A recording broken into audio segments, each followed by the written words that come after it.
I will talk about the use and abuse of bargaining models in antitrust. Maybe not the most exciting topic in the world, but I think there are a lot of fun issues, especially if you're interested in antitrust and in particular vertical mergers. It's an increasingly used tool, not just in vertical mergers, but also in things such as hospital mergers, as well as if you're into IP for patent litigation. Often there are violations of patents and there's been infringement or non-payment, and so often they need to come up with a counterfactual of what would the patent have been, what would the negotiated rate have been for the licensing of that, and so they often use these bargaining models to create that counterfactual, obviously, because that world didn't happen, and so you need some basis of that, and courts have been uneven in their acceptance of it. Now, they've been more even in antitrust, particularly in hospitals, where it's really sort of a benchmark model, if you will, in hospital mergers. But certainly it's starting to be imported into other areas, including vertical mergers. And so that's kind of been my focus here today. It's that it's used specifically on this AT&T Time Warner merger that we've sort of talked about, or a number of speakers have mentioned previously. I'm going to give a little bit more background on the case if you don't know the exact details of that case. But throwing up here are a few other cases as well. Qualcomm, which is still pending in terms of its decision, if you will. It's still in the courts. This was obviously a very big case. It's sort of a separate issue. We don't have time to talk about that. But hospitals, Advocate Healthcare, and North Shore. What was interesting about this is that it's usually the FTC who's using the bargaining model, but it was actually the parties themselves who were using it to defend the merger, and the FTC actually moved away and used a more structural model. So that was an interesting twist, certainly if you're interested in hospitals. Okay, so these are the questions I want to ask and sort of address in my short time here. So how are Nash bargaining models actually being used? What's the mechanism and what's their purpose? What are the key features and assumptions that are behind these models? And are they reasonable? And are these a basis to find some degree of harm? Are judges accepting these models? If not, why? And what wisdom can we extract? And so the paper I'm trying to write for this symposium is digging into this in a deeper level for all areas that I mentioned, vertical, hospitals, as well as patent litigation. But for this talk, I want to just focus in on AT&T Time Warner and use that as a vehicle to address these. So obviously this is one example. In other cases, these answers could come out quite different. Okay, so a little bit of background. What is this Nash bargaining model? Well, it is named after John Nash and his 1950 seminal paper in Econometrica, The Bargaining Problem. And you know, this is the Nash from the movie A Beautiful Mind with Russell Crowe. It's a little old now, but it's out there. Mixed opinions about whether that's a good movie or not. Of course, from a sort of an entertainment perspective, it's fun. You know, Russell Crowe's an attractive, I don't know, an actor that people like. But yeah. So what is the result of this model? We're not going to go through the paper or anything like that, but it's an axiomatic approach, and that approach is different from what is called a strategic approach to bargaining. Axiomatic means that you come up with properties that an equilibrium should have.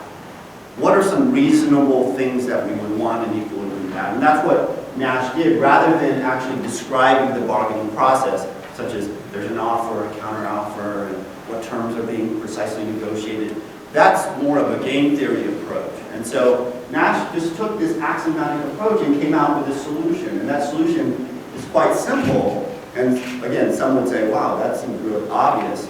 But it's a powerful result that's still being used today, certainly in antitrust cases. And its result is that there's going to be some bargaining surplus, some gains from trade. But we don't know precisely where that price is going to be, and I'll give an example in a minute. So basically, the solution that satisfies these axioms that he gave, there are like 4 of them, is a 50-50 split. And a lot of that is driven by his assumption of symmetry of the players. And if the players are symmetrical, it sort of stands to reason the one's not going to gain the bargain advantage over the other. Okay. So let me just give you a very simple example. Let's say that you're in a bargaining situation between you and sort of your employer. And your minimum willingness to accept for this employment is you need to get $80,000. Right? That's sort of your minimum to take this job. Whereas the employer is willing to pay, because of your productivity, up to $100,000. So what do we know? Well, we know that there are gains from trade, right? The willingness to pay is greater than your willingness to supply, if you will. So there's huge gains, but we don't know quite where that wage, that W star, will be. That was the Nash problem. So ultimately, if we do know the Nash solution, not getting into the paper and why we have it, it's going to be somewhere in between, which is 90,000. Okay, that makes sense. So what's the point? Why is this even an issue? Well, what if things change? What if in the following year, you get an outside offer equal to that $90,000? Now, even though that's the same as your current salary, your bargaining leverage is different. Your minimum has changed. So rather than 80,000, it's 90,000. So because your leverage is different, according to the Nash solution, what's going to happen? Your equilibrium wage is going to go up, right? It's going to go to 95. So that additional leverage has given you an additional sort of return from the bargain, if you will. And so that's kind of the genesis of all these theories of harm, is that if the bargaining leverage changes because of a merger, you're going to predict a higher price. And that's the mechanism. It's a very simple mechanism, but that's the mechanism nonetheless. Okay, so let me just walk through it again. The key intuition is that bargaining leverage matters, right? Your outside option, if you will, and there's different names in the literature for it. The disagreement outcome, the threat point, the best alternative to a negotiated agreement, right? All these are terms that are used typically in different contexts, but they all are getting at the same idea, right? When your leverage changes, the outcome of the bargaining will be more interesting. Okay, so let me talk about it in the context of the key. Let me just do a quick slide on the background of the case. In 2018, the DOJ challenged the AT&T's acquisition of Time Warner. This would be a classic vertical. There were some horizontal elements, but the key interesting aspects of the case were the vertical aspects of the case. So the acquisition combined AT&T's downstream, which is sort of on this vertical supply chain, the DirecTV division. That was the key. And DirecTV, as we all know, distributes programming to consumers. The upstream portion was the channels, the Turner networks, the TBS, TNT, CNN, and also HBO was also involved, right? So that's the upstream integrating with the downstream. So what's going on? What's the theory of harm? What was the concern that the DOJ had? There were two primary theories, and it's not surprising, these are almost always the theories of harm involving vertical mergers. The first is input foreclosure. So what does that mean? So the idea here is that by owning DirecTV as well as the channels, who competes with DirecTV? Places like Dish Network and maybe a little more distant competitors, Comcast and Verizon 5. I don't know, what's the predominant cable company out here in Lawrence? Midco. Midco. It's not a big one. Not big, not heard of Midco, but those are all competing to a degree with DirecTV. And so if you control an input that your competitor needs, what's one thing that you could do? Whether or not you have the economic incentive to do it or not is a separate question, but what is one thing that you could do? You could withhold that input from them and say, well, you're no longer getting HBO. So if you want HBO, you can't go to Dish Network. Or if you want CNN, you have to come to DirecTV. Right? So that is one strategy, but that's usually a very harsh strategy, a very strong strategy. Why is that generally sort of a poor strategy, you would think? Well, what is it that CNN, TBS, and TNT really want? What's the primary thing they really want? To be widely distributed. Yeah, widely distributed. They want a lot of viewers. Why? Well, you want people to watch your stuff, but why? Because all it is. They sell ads. And advertisers care primarily about eyeballs. Not like, but, you know, they want people, watch me so that you can watch the advertising. Right? So the wide distribution really kind of creates an alternative incentive. Even though you own them, you still have an incentive to distribute it widely. And so it then comes to a sort of this sort of weaker form of the theory, if you will. And that's what it is. Raising rivals costs is a weaker form of foreclosure. Not foreclosing them, but you make it more expensive for them to carry. So if you are Dish Network, now you have to pay a higher price in order to carry the Turner networks and HBO. And if you have a higher input cost, what does that generally mean for your consumers? They're going to face a higher price downstream. And so that becomes a less competitive product to your DirecTV, all else equal. Okay, so this raising rivals cost was their primary engine of harm. And how did they get that? How did they actually get higher prices?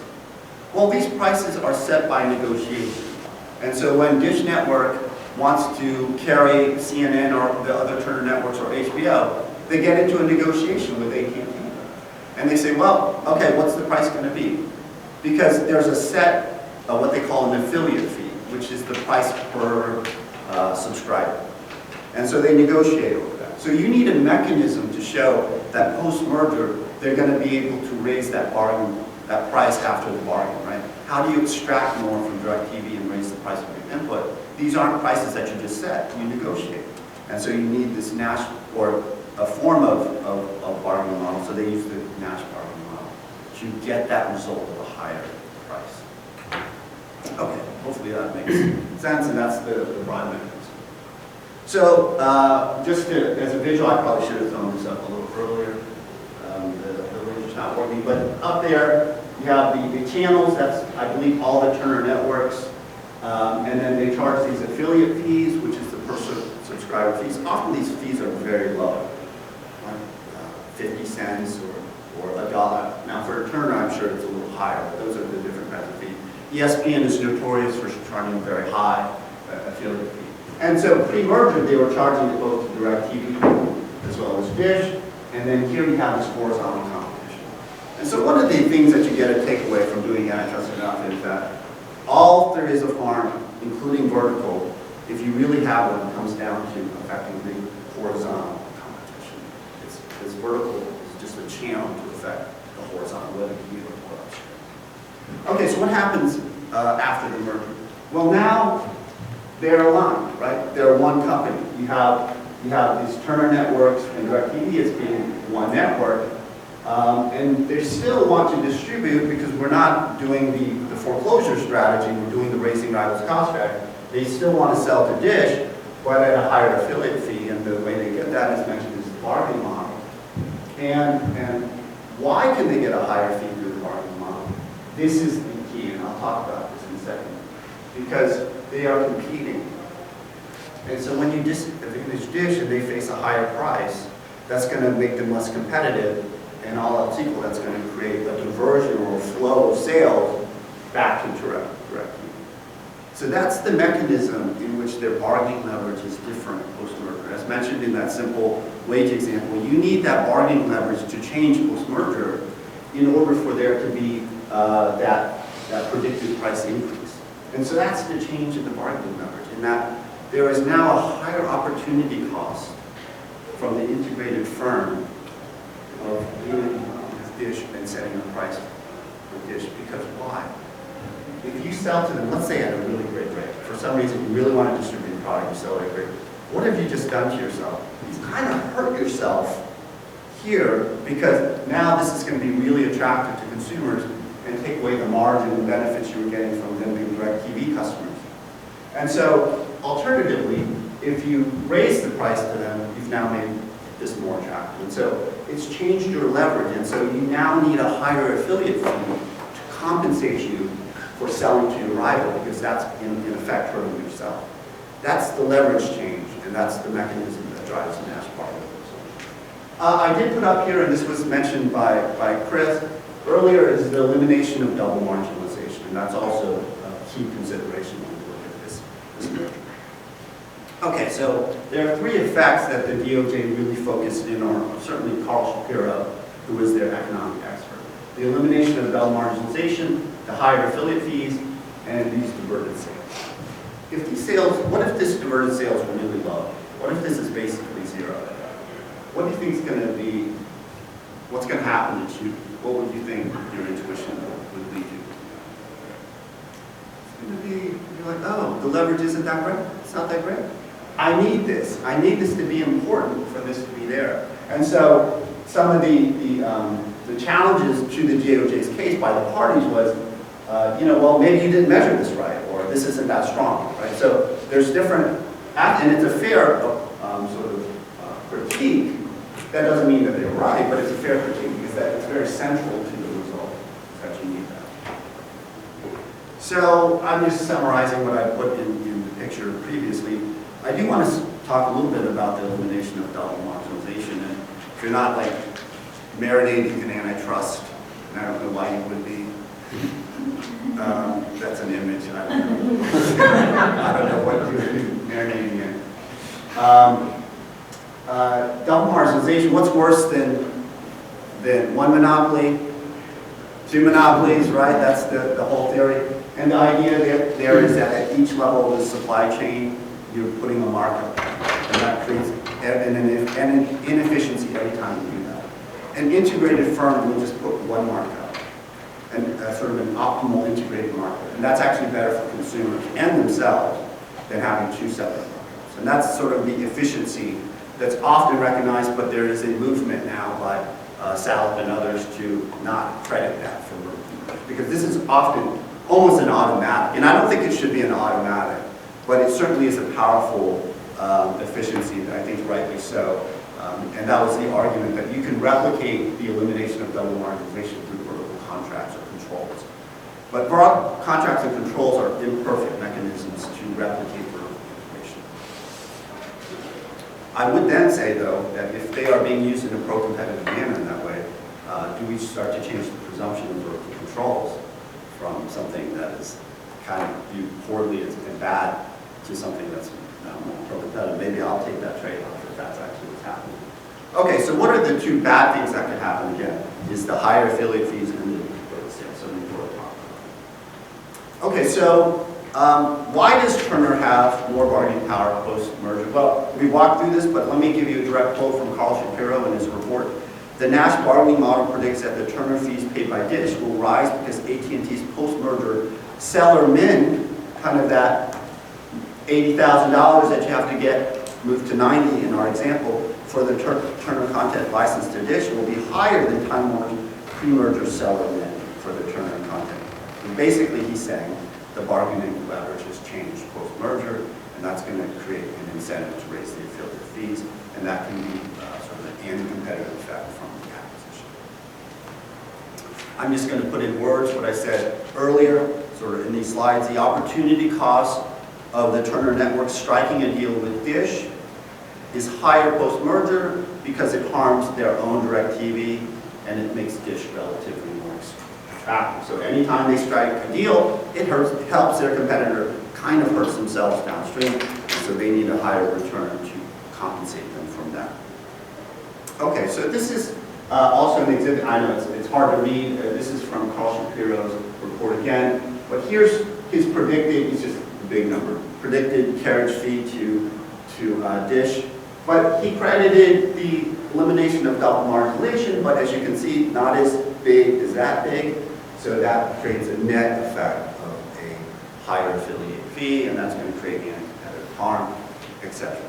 Well, anytime you have a mixed result, where you're going to predict some harm and predict some benefit, what's any good defense lawyer going to do? You mismeasured this, it's huge.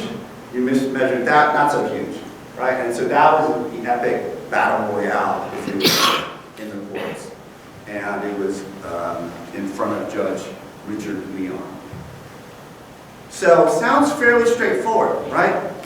DOJ, another win, done. First vertical case in 40 years in the court. Open, shut, we're done. Case books for antitrust in the future? Well, not so fast, said Judge Leon. The government has failed to clear the first hurdle of showing that the proposed merger is likely to increase Turner's bargaining leverage. He's not like, I'm not even at, we're not even here. We're not even here. I'm not even here. The leverage hasn't even changed. So that mechanism that we need to create that higher price, I don't even buy that. Okay, so that was pretty much done then. If you can't get the mechanism, that machine's not going anywhere. Especially if, and as he did, he created this. Uncertain, certain, this is not, then this goes away. Okay. Further, and this was an important point certainly for the judge, is AT&T had offered a binding arbitration clause that would prevent a blackout negotiations program. So the key leverage that AT&T Time Warner has over a Dish Network is, if we don't have a deal, then you're not getting the channel. Obviously, you want the deal to carry the channel. If we don't have a deal, you don't carry the channel, and it's catastrophic. It's a blackout. Well, the arbitration clause would prevent a blackout during the renegotiation. So if you can't strike a deal with each other, it'll be thrown to an arbiter, and during that time, you would still be able to carry the channel. So that key mechanism, that key harm of the blackout was taken away. And so that was a powerful sort of clause that AT&T Time Warner offered to all the customers that the judge found really important, convincing. And there's some precedent for that. Was it 2011 is when Comcast purchased NBC Universal. A very similar case, but it didn't go to court because the consent agreement was precisely bullet number 2. They said, oh, we'll just give an arbitration clause. If we can't negotiate a deal that's satisfactory to us, then let's throw it to an arbiter who will then look at it, and that guy doesn't have the incentives to raise price on those downstream guys. So we'll let that guy decide it, and we won't have a blackout, right? And that was offered again, and to AT&T Time, I was surprised the DOJ at this time didn't take it. It said no, for various reasons, including the remedy and questioning whether sort of those type of remedies would be working, et cetera, et cetera. So in the end, the judge simply didn't believe blackouts would be credible for bargaining under exchange. There is some speculation he rejected the Nash bargaining model, but I think a careful reading shows that he didn't quite do that. But he certainly rejected the inputs into the model and whether they were properly calibrated for this specific case. Okay. So let's talk a little bit about potential shortcomings. I've already mentioned if you have the arbitration clause, it kind of creates this sort of external or exogenous sort of binding constraint on the bargaining process that kind of takes us out of the Nash bargaining, pure Nash bargaining power. Another thing is I mentioned bargaining leverage. Bargaining power can change. So what is power in this context? Power is the split. And we assume that the power was 50-50. The split would be 50-50. But there is literature that shows that that split can change in the Nash framework from 50-50 to something different.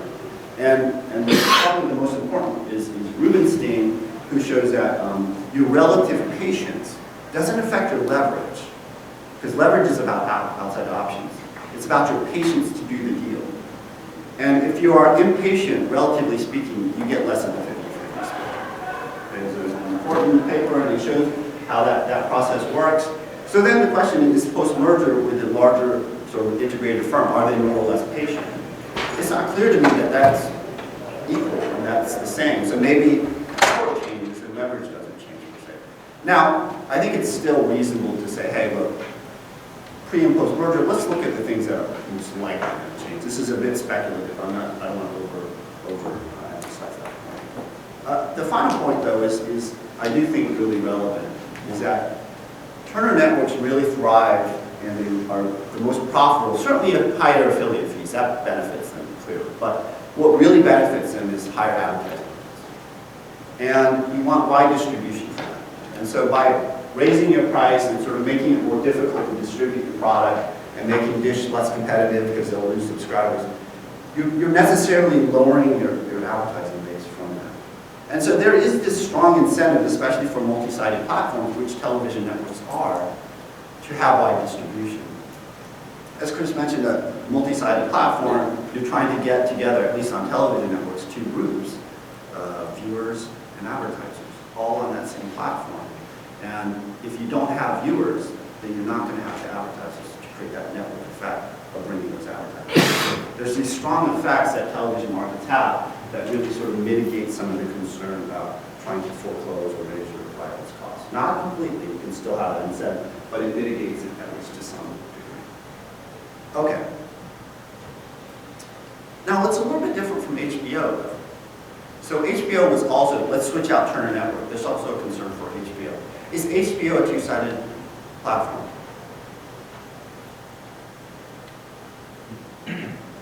It's actually not. HBO is not a two-sided platform because there's one group, users or viewers. There's no advertising on HBO. So their profitability isn't on advertisers coming on and higher advertising. Their profitability is their price. So it's a little bit more of a standard single-sided market. And so I mentioned that because there's some interesting facts that happened after the case was closed. So HBO is now offered, maybe this is widely known or not widely known, the a la carte through HBO Now. You don't actually need DirecTV, Dish, Comcast, or anything else to get your HBO these days. As long as you have an internet connection or a mobile service plan, you can get HBO through HBO Now. Also, and that was played an important role. Why? Why would that matter? Why did the judge think that that matters? That you can get HBO Now without going through Dish Network? Well, if you did foreclose HBO or raise the rival's costs on HBO, consumers have options. Their consumers have options to get HBO and still keep Dish Network. So it sort of mitigated some of the foreclosure concerns if you can get it outside of that actual product. Judge Leon also threw a little shade on Turner Network as well. Because a big part of this case is you got to have the Turner Network. You got to have CNN, the TBS, TNT. Where are you going to get your sports and all that stuff that those channels have? And Leon's like, well, Google TV launched, and they didn't have Turner Networks. I guess it's not literally must-have. A little shade, maybe unnecessary. They were going to lose anyways. You got to kick them when they're down. And finally, Dennis Carlton, probably with Carl Shapiro, the two titans of antitrust. They're pretty much on every case, the highest paid economic consultants with good reason. They're both amazing, excellent economists. Dennis Carlton was the party's expert, or one of their experts, and one of the things he did is he did a retrospective study of past vertical media mergers, including Comcast Universal. And he looked at, let's look at the empirical data. I know there's the Nash bargaining model as a theory. Well, let's see what happened. He's like, nothing happened. No prices were raised, there's no blackout. The world is fine. And the judge's like, the world's still fine. And I'm getting the blackout clause in this case. So I'm going to trust that the world is going to continue to look like what Carl Shapiro said. And so a lot of these facts started to build up, at least in the judge's mind, against certainly blocking the merger in the judge's. So what's wrong with the use of bargaining models? Nothing. There's nothing wrong. Bargaining models as a theory certainly is robust. It's a good theory. You got a lot of papers on these topics, and so there's nothing wrong with the model in and of itself. But all models are abstractions, and especially in the realm outside of academics, in the realm of the real world, where a lot of these decisions are being made, and judges need to understand the assumptions and the baselines of these models come under intense scrutiny, and I think rightly so. So the question not is whether they're valid or not, or if they're internally consistent, it is how are they used, and what role do they play in an antitrust case or in any situation. But do all the assumptions fit? And is it the sole piece of evidence or part of a larger tapestry of evidence to bring a case? I think one of the concerns is, let's say that rather than Dennis Carlton working for the parties, and he worked for the DOJ, and he did that empirical study, and he found an opposite result. that these past media mergers have actually resulted into consumer harm. I think that's a powerful piece of evidence as a complement to the Nash bargaining model so that you understand the mechanism as well as the real world result. And I think those together would have been a very powerful case against the merger. But given that you had the empirical here and the theoretical here, and the DOJ, look, they're sophisticated. They probably brought a lot of evidence I'm not even aware of. And so I'm sure they would come in and say they mounted a very vigorous sort of case. But from my perspective, it looks like this was the primary engine, this Nash bargaining model for their theory of harm.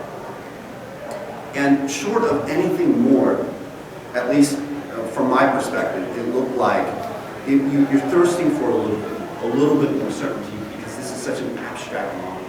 And so I think that's ultimately, if I had to guess, what Judge Leon was concerned with. There were certainly other facts that he relied on for his decision, but that discomfort with just this as the primary engine to block this acquisition, given the history of the prior acquisitions, was ultimately what that result. Okay, so what are, my time is up, but let me give one more slide here. What are the policy prescriptions that we can take away from this? I just mentioned the first one, right? I think we should be cautious when it's solely or even principally the sort of the mechanism of harm being used in an antitrust case. You know, having some empirical validity, I think, is important. Now, you're saying, oh wow, you're really raising the burden to show these harms. Now you're basically making it impossible for the government or private parties to bring a case. In some respects, I think that's true. I have some sympathy for that it's getting increasingly hard to show harm. But I also have sympathy for the need to actually show harm. So how do we get there? You know, I don't know how to resolve that. I'd like to resolve that, but obviously I'd like to be able to show harm at a very low cost.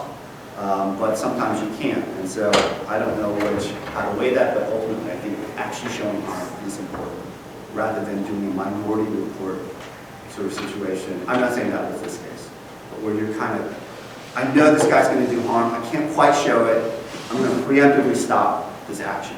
And the Europeans actually do something like that. I keep forgetting the name. It's going to come to me. Precautionary antitrust is what they call it. Precautionary antitrust. It's a weird name. Okay, and let's look at the assumptions of the Nash bargaining model. Did the bargaining leverage really change? Does bargaining power, which is a key assumption, are there reasonable basis to see whether that or not that changed or not? I think those are important. And also, bargaining is a messy process. I know these are axiomatic approaches, but very rarely are you just trying to negotiate price. Is price up or high? You're negotiating very long-term or often complex deals where price is just one component. So are those other components changing post-merger? If not, then that's fine, you can focus on price. But if they are, then you need to look at them. Okay, that's it. So.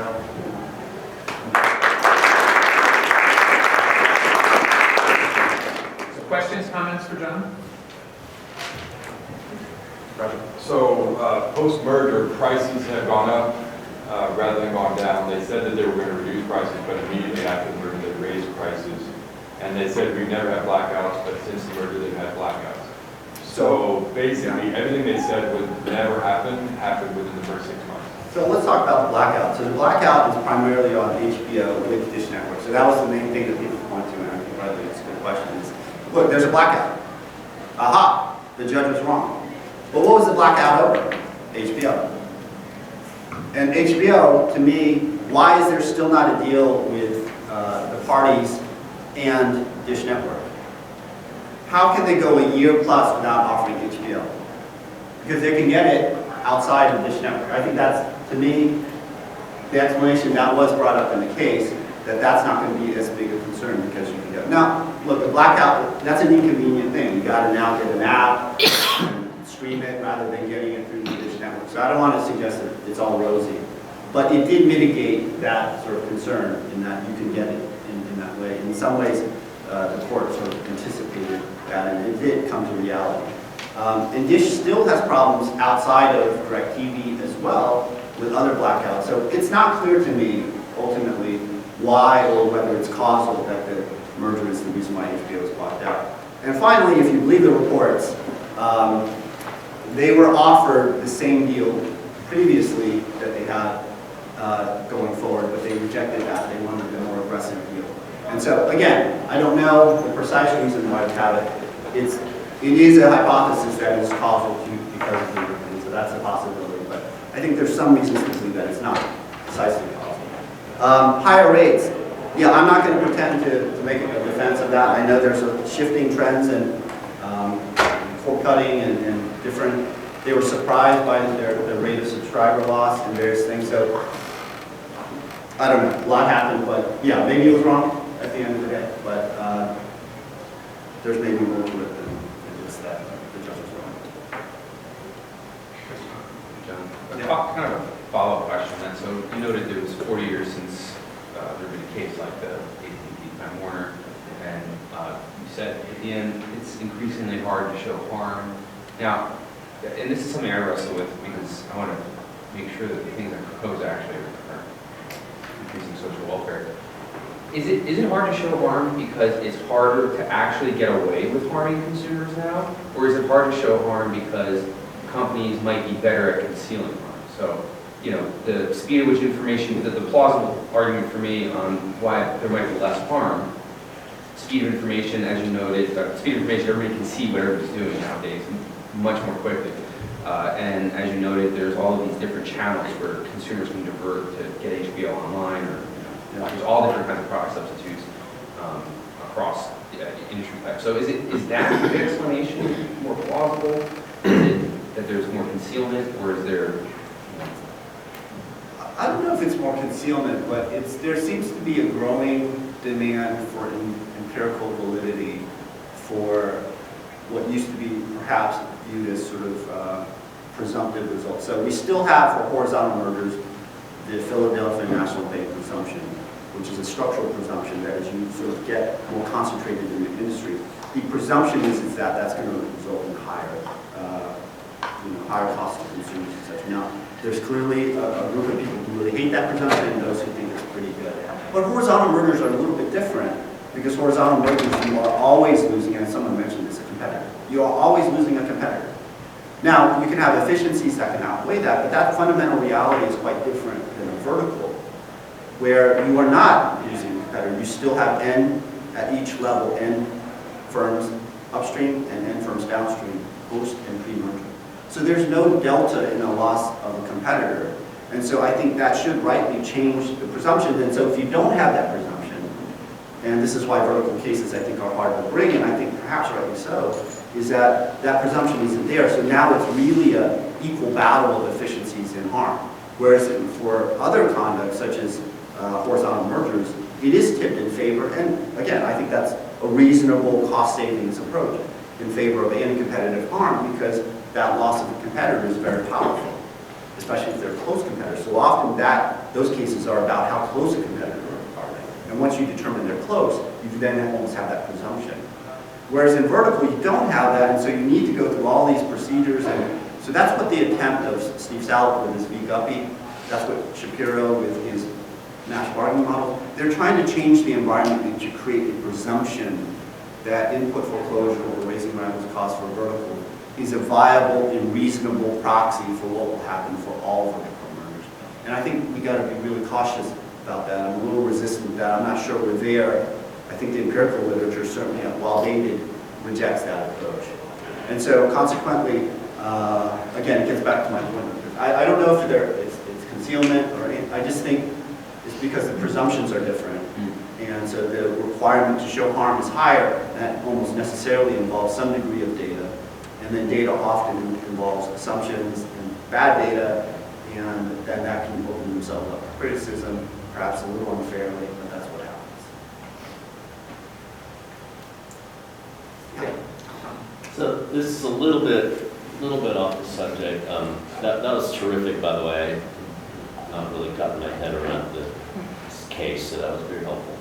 But so there haven't been vertical merger challenges, but there have been some efforts to sort of regulate vertical mergers with consent decrees. Yeah. So the Live Nation Ticketmaster merger and NBC Comcast merger. In both of those, there were, as you say, these consent decrees that were really almost like regulation. The parties agreed that they would do all these things, and it was kind of a detailed list of obligations that they had. And so, you know, I wrote a piece before AT&T Time Warner saying that's a bad idea. Yeah. This is not antitrust. This is, you know, this is a regulation, and we're asking the agencies to do things that they're really not equipped to do. They're enforcement agencies, all that kind of stuff. So, Making Del Rahim in this case said, well, we're not going to do that. Yeah. We're going to, it's all or nothing. Yeah. And then I was a little bit upset at myself for having poo-pooed those conduct remedies because Blinded yourself. the alternative seemed worse. Yeah. So I still really don't know what I think about that. For you know, when you have a vertical merger like this, is it better off to deal with it with consent decrees and Yeah. that sort of thing, or?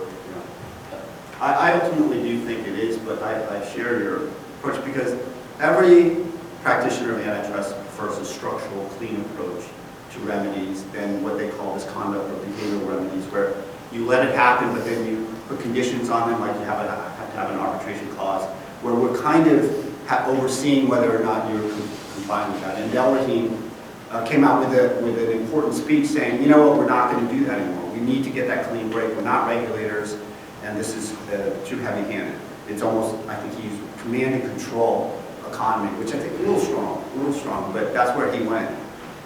That being said, there's an amazing quality that behavioral conduct remedies bring to the table that structural doesn't, which is they can try to address, perhaps with cost and imperfectly, the anti-competitive harm, while preserving the efficiencies. So if you believe efficiencies are important and you want to preserve them, obviously, a structural break is, unless you can do it really surgically, going to sort of gut that efficiencies.